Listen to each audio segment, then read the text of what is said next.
એક વાર સાધુની જમાયત નીકળી હતી હાથી લઈને. હા, હાથી લઈને આમ જમાયત નીકળી ને એમાં પાદરમાં મહંત બાપુ હતા એ બેઠા અને એના શિષ્યો હતા એ ગામમાં નીકળ્યા. હાથી છે એ ગણપતિનું રૂપ છે, માણસો દર્શન કરતા હતા. હવારમાં હાથી હામો મળે એ શુકન કહેવાય. હાથીને કોઈ ઊંચમાં રૂપિયો 2 રૂપિયા આપે તો આ ઉપર જે બેઠો હોય ને એને ઊંચ લાંબી કરી અને હાથી અંબાવી દે. એ હાલતા હાલતા 11 વાગ્યા ને હાથી ભૂખ્યો થયો તો ને એક લીમડા પાસે નીકળો, ઊંચ લાંબી કરી દાજ ભાંગી નાખી લીમડા. અને ફોરેસ્ટ ખાતાના સાહેબ નીકળ્યા.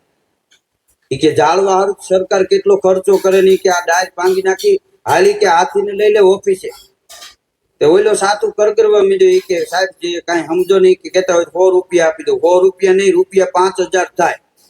એ તો મહંત બાપુને પૂછવું પડે કે તો લઈ લે, હાથીને લઈ લે ઓફિસે. એ ઓફિસે હાથીને લઈ ગયા.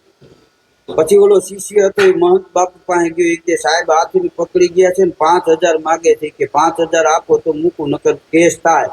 બાપુ કે હાથી લેવા નથી જવું, ભલે કેસ થાય. 3-4 દી થઈ ગયા ને બન્યું એવું, હાથીને ભૂખ્યો તો રખાય નહીં. હાથીને 2-5 કિલા તમે લીલું લઈ આવો એને કઈ વળે. 5 દી થયા ને ફોરેસ્ટ ખાતા વાળાનો પગાર આવ્યો હતો, બધો પગાર હાથી ખાઈ ગયો. रखो तुम रखो, हमको हाथी क्या करे, साधु तो पैदल चलेगा.